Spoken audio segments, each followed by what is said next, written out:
Hey, you viewers and viewers, my name is General Red Strategist, and as promised, I'm recording episode 701. I nearly said 771 then for a moment. 701 of Surrey being. Wait, is it 701? Wait, what number are we up to in Surrey being hunted? Or is it 671?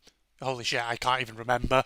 For some reason, I had it in my head that we were up to episode 701 or something, but come to think of it, actually, no, that can't be right, can it? Because we're nowhere near there. God, I'm getting way ahead of myself all of a sudden. I apologise for that, ladies and gentlemen. But yeah, I'm recording this episode straight after the last one. And yeah, because basically I want to keep sort of whittering on about this trip, this sort of bit of field work that myself and a couple of colleagues where I work basically went on in preparation for a bit of course design and all that. So obviously last episode, I talked about the London section of our visit when we went over there. That was really, really interesting. We saw some interesting stuff. In case you're wondering, by the way, I went to another island. I'm on the same map as before. So yeah, I talked about obviously the London visit, going obviously to Howdens and Lloyd's and the Cabinet War Rooms, etc., etc. Then I obviously mentioned that on the second day we were in Portsmouth, because on the first day we, after we'd done all the London stuff, we then travelled down to Portsmouth for the evening, stayed over. So I just thought, I'll continue this topic of conversation, this very one-sided conversation, admittedly, by talking about some of the places we visited while we were in Portsmouth. And now, as obviously I mentioned at the end of the last episode, I've talked about Portsmouth before as a sort of, a good tourist location here in the UK. I've talked obviously about, I think, like, for example, like HMS Victory, which I've been on, and obviously like HMS Warrior. So if you love visiting old historical ships, Portsmouth's always a good one. Obviously there's like the Mary Rose Museum, which is also pretty good. But there's tons of museums in the sort of the Portsmouth slash Gosport area. A lot obviously to do with naval affairs, Second World War and things like that. And prior to actually visiting Portsmouth again recently, there were quite a few places that I've not been before, which this time round I got to actually visit for the first time as part of our sort of fly around of locations where we might take a student cohort. So I think definitely one of the real standouts from our visit down to Portsmouth was the D-Day Museum, which, again, this is a location that I'd never actually been to before, and it is actually quite significant, the old D-Day Museum now, because outside the museum they now have the last surviving example of a World War II LCT, LCT standing for Landing Craft Tank, which is basically a sort of shallow draft ship that was designed in World War II for carrying tanks to the beaches of Normandy and landing them under fire. So basically it's kind of like I say, a very shallow draft, very long sort of vessel, which has sufficient space on it to carry about 10 tanks. Admittedly, it would be like freaking tank Tetris on board though, because they'd be sort of like very tightly packed together in order to get them all on, plus obviously about sort of 45 soldiers accompanying them, as well as obviously then the ship's crew as well. So it was fascinating to actually visit this thing, this LCT, because you can step on board it and you can actually just wander around it into the sort of the main cabins, things like that. It's interesting because when you go on board it, there's basically sort of like a one-way kind of system through the superstructure, but obviously there's like museum staff there, and they can really tell you some interesting stuff about this LCT and its history. The fun sort of thing about the history of it was that obviously it was a World War II landing vessel used by the Allies for Normandy, for D-Day. But after the war, it had an interesting history where it eventually ended up in Liverpool somehow and was basically being used as a very sort of seedy nightclub, which is really strange. I'm sure if you search online, LCT, I think the designation number of the vessel was LCT 7074, I think it was. Again, search for it on Google and you'll probably find the history of it. But yeah, so it had a bit of a funny history in that it had ultimately ended up for a period in sort of like the 60s and the 70s, I think, in Liverpool, where it had been converted into a weird sort of kind of seedy nightclub venue. So eventually then it was acquired by the whatever trust or organisation runs the D-Day Museum, who basically sort of restored it brought it down to Portsmouth and turned it into a permanent exhibit outside the museum. And so you go on it, and it is really fascinating because, of course, as you'd expect with a ship of that period, especially a kind of small, kind of 10-tank landing craft, the actual interior of the superstructure, where obviously there's like the helm, the wheelhouse, and obviously like the captain's cabin, the galley, things like that. It's really cramped, obviously, on the inside. But the thing is, it's just like, it's kind of crazy because the guide was telling us that, you'd have obviously the crew of the ship itself, and most of them would just have to sling their hammocks in sort of one of the main cabins underneath the wheelhouse.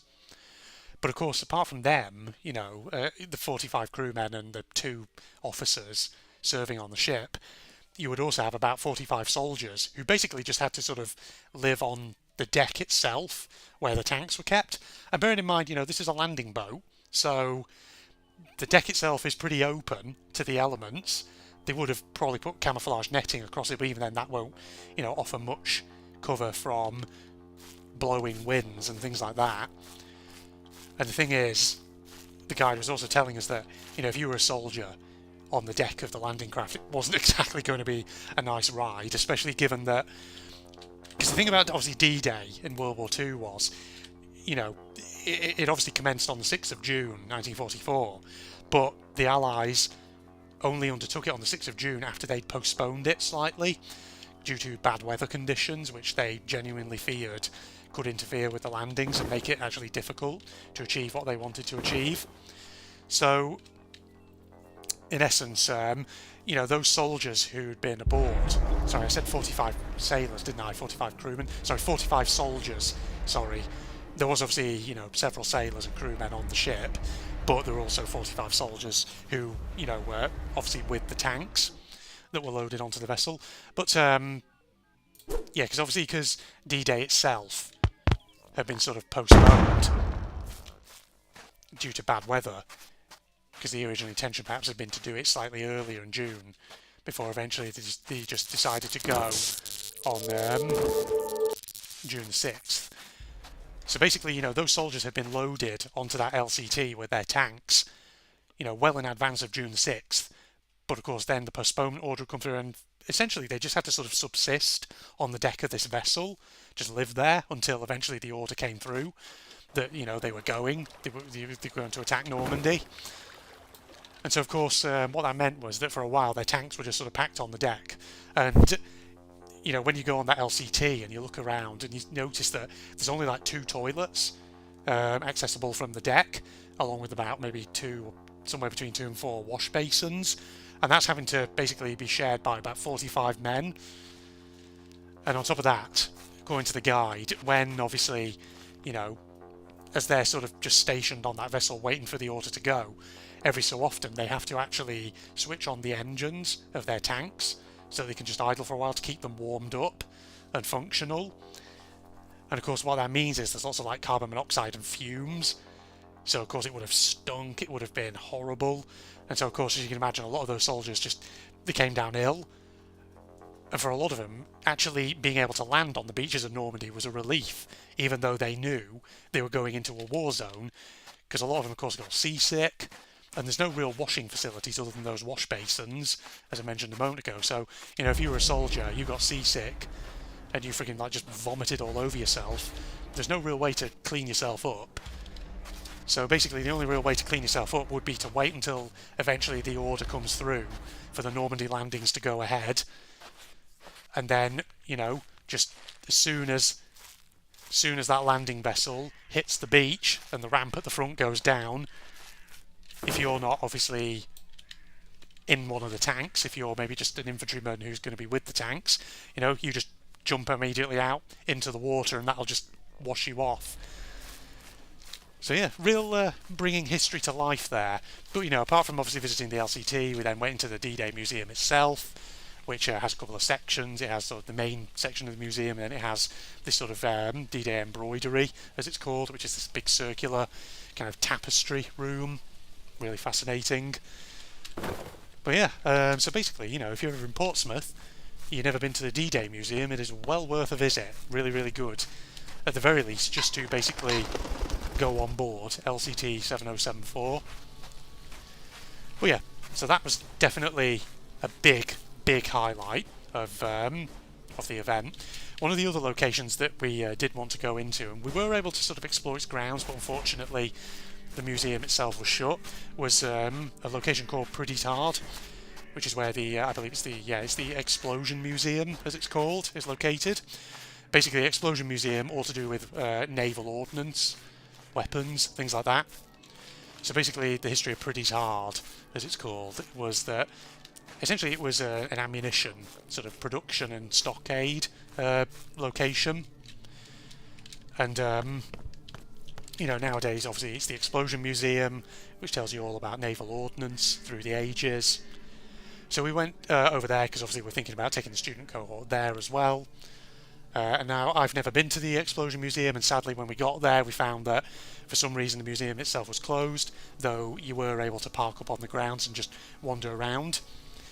So you can at the very least park in the grounds and then just have a look at like some of the examples of big naval guns that they have just outside one of the main buildings.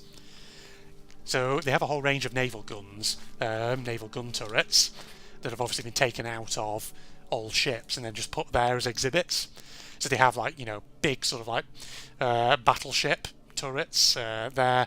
They had one which is like a much more modern like Gatling cannon turret that would have been used for sort of close air defence, that kind of thing, basically just filling the air with lead to take down enemy aircraft or missiles, that kind of thing. They even had like an 18th century friggin' mortar that would have been on presumably the deck of a bomb ketch or something. So that was quite fascinating. They had like a Stingray torpedo tube launch system. Really good stuff. And the thing is, apart from obviously the Explosion Museum, it also has a Coastal Forces Museum related to World War II coastal forces. So, coastal forces hunting down German E-boats and things like that during the war. Really fascinating, but just sadly we couldn't go into the museum.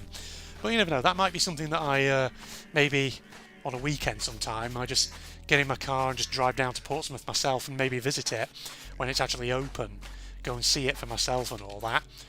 Lord knows I'd probably be curious and interested in actually doing that. But other than those, we went through some of the usual places that you can go in Portsmouth, like in the historic dockyard we went to Boat Shed number 4, which is all about boat building, things like that, which is a place I've been already before, but again is sort of well worth a visit if you're ever in that area. But apart from that, we also went to some non-museum sites which nonetheless have historical significance. So for example, we went to a couple of areas, one called Langstone Harbour and one called Stokes Bay, which, if you ever go there, you might sort of look at me, you might just think, oh, it's just like a very generic British couple of British waterfronts. What's so sort of special about these? Well, from Langstone Harbour, if you stand in a certain position and look towards the waters, you can see an old World War II Mulberry Caissoon or Mulberry Harbour section that's basically just been abandoned in the water. You can't see much of it, but it is there. And basically, if you don't know what the Mulberry Harbour or Mulberry Caissoon was, basically they were like prefab harbour sections that were built in World War II for D-Day. Because obviously one of the big challenges for the Allies was they were going to be landing on the beaches of France, but of course they don't have any ports or harbours under their control. So as a result, getting supplies, follow-on supplies and troops onto the beachhead to ensure they could consolidate their footholds before the Germans could rally and push them back into the sea was going to be a big challenge. So one of their solutions at the time was, we will build these big prefab harbour sections, we'll float them across the channel, and basically we won't need to capture a port when we can basically just essentially set up a prefab harbour on the beaches once they're captured, so that way cargo ships can immediately bring in more troops, more tanks, more ammunition, more materiel, more supplies, more fuel, everything that an army would need to keep itself moving. So you can see that from Langstone Harbour, and as well as that, if you look sort of carefully at kind of like the sort of shingle beaches in places like Langstone Harbour and Stokes Bay, you'll sometimes notice like concrete sort of underneath some of the shingles, where clearly there was like old sort of embarkation points, Because the thing is, like Langstone Harbour, for example, during World War II, was an embarkation location for huge numbers of Allied troops when they would load up into their landing craft in preparation to basically be shipped across the channel. So you can still see like concrete slipways that were built in there to facilitate the loading and embarkation of troops, of vehicles, and all kinds of stuff. And even at Stokes Bay, for example, there's this really sort of austere looking building which now belongs to the Stokes Bay Sailing Club, but which actually in World War II was used as a control point for the loading of troops. So there is history there. So we visited those locations. Then we visited a place which used to be known as HMS Daedalus, which is not a ship. It's basically today it's a privately owned airport, but back in World War II, it was basically an airstrip that was used by the Fleet Air Arm of the Royal Navy.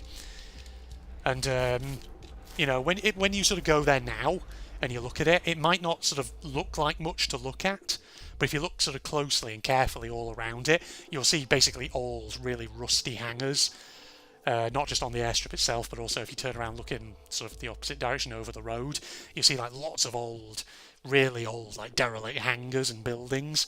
It's interesting actually because pretty much next door to what used to be HMS Daedalus, there's also the Hovercraft Museum, which is another place in Portsmouth that I've never actually visited. Which, whole history of hovercraft, ladies and gentlemen. That's another location I should probably visit next time I go down to Portsmouth, because I've never actually been in it.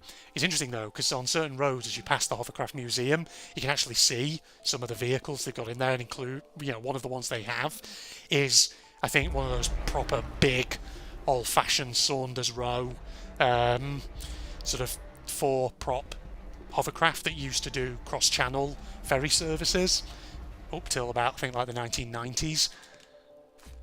So yeah, that's a location I should go and visit. So yeah, definitely some recommendations in there, ladies and gentlemen. Go to the D-Day Museum, go to Pretty Hard, the Explosion Museum, go to the Hovercraft Museum, all kinds of stuff in Portsmouth. There's loads of it. It's really, really interesting. Trying to think, was there anywhere else of interest that we visited? I think that kind of really sums up all the main stuff. The other one we went to was Haslar Cemetery, which is basically a war cemetery, basically. So we went around there as well. Very peaceful and serene. And fortunately, the sun came out for that, which was pretty good. So yeah, that was our visit to Portsmouth that I wanted to witter on about for a bit, just to tell you about what was basically going on Tuesday the 16th when there was no upload. So I hope you enjoyed kind of listening to that, folks. And hope you got some ideas for places, if you're ever interested in visiting Portsmouth. Because, like I say, I've talked about it before in Sir, but namely I've talked about certain locations, some of the more obvious historical sites like Victory and Warrior, which are well worth a visit, don't get me wrong, especially if you're into naval history. But there's also all these other locations which, God, I really want to visit. Basically, Pretty Hard Explosion Museum and Hovercraft Museum are now on my personal to-go-and-see list. Places I definitely need to go and have a look at. There's also the Submarine Museum, which I've still not been to, which I think isn't so much in Portsmouth itself, but it's just across the harbour in Gosport. That's another location I need to go and visit. And obviously the U-Boat Museum in Liverpool, speaking of submarines. That also is a location I need to go and visit at some point. Having said that, Phil has often mentioned that one to me as one me and him could visit, potentially, sometime when I'm visiting up north again. Sorry, sipping my tea. Alright, well, I think I'll head back to the jetty at this point to save my game. And I'll probably say thank you for joining me for that, ladies and gentlemen. I just had to basically do a recording session for Sir where I talked about that visit. And I thought to myself, because that visit was very much split into two distinct halves, might as well record, 2 episodes, each one dealing with a different location. So we enjoy listening to that. And like I say, hope you got some interesting ideas. If you're ever in the UK, places to visit, Portsmouth, get there. Always interesting. Lots and lots of things to do. It's definitely one of those locations, if you're ever going to go there, definitely plan your itinerary. Don't just wing it. Get a sense of what's there, where everything's located. because obviously certain things are within easy reach of others, whereas other sort of significant locations in Portsmouth may be slightly further out.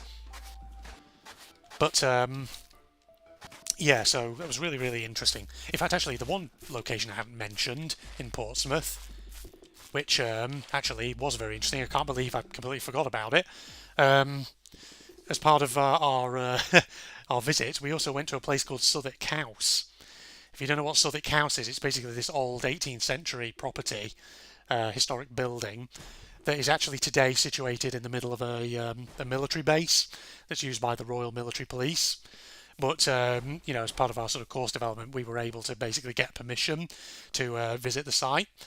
And Southwark House itself is significant because it was used for various purposes during World War II.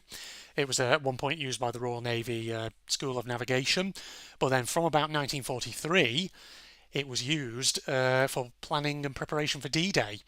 And basically, you know, a lot of big senior commanders from the Allied side in World War II were there at various points. So like General Eisenhower, for instance, Montgomery, Admiral Bertram Ramsay, oh God, my voice nearly broke then, Air Marshal Tedder, people like this.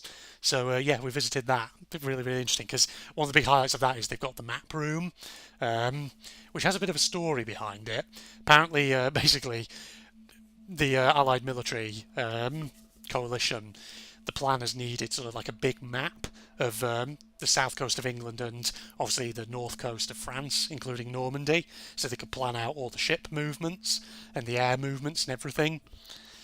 And so the story goes that to kind of maintain secrecy, they basically ordered a huge sort of map of the world in different sort of, well, I can't remember if it was a map of the world or a map of Europe, more specifically, from basically from a toy company. And then a couple of representatives of this toy company then brought the finished product down, and then upon arrival were basically told that actually we don't need the whole thing, we just need the map of south coast of England and north coast of France. And for the next couple of weeks those toy company employees, by all accounts, basically had to stay on site for secrecy. They weren't allowed off in case obviously they divulged any sensitive information. So yeah, Southwark House. Can't believe I forgot that for a moment. Significant one. Yeah, there we go. Right, that'll probably wrap this episode up, ladies and gentlemen. So I hope you enjoyed me just rambling on about historically interesting locations and all that I've visited recently. I love rambling about these things. Alright, as usual, social media links are down below, along with the link to my propagandist channel, if you're interested. And yeah, join me next time, where we'll continue on. Don't know what I'll actually do for the next episode. Could be a podcast, could be a challenge. We'll see how I feel when I get around to recording it. Goodbye, everybody. Are you still moving? Okay, you've gone. Right, I'm out. I can go.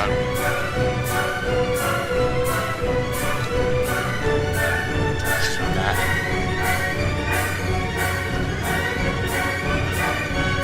Oh, she's not. Jesus. Where's the thing from around the other side? Just over there. Okay, right. Shit. No. Oh, she's right behind. Oh my god, I can't see a thing in this one. Oh!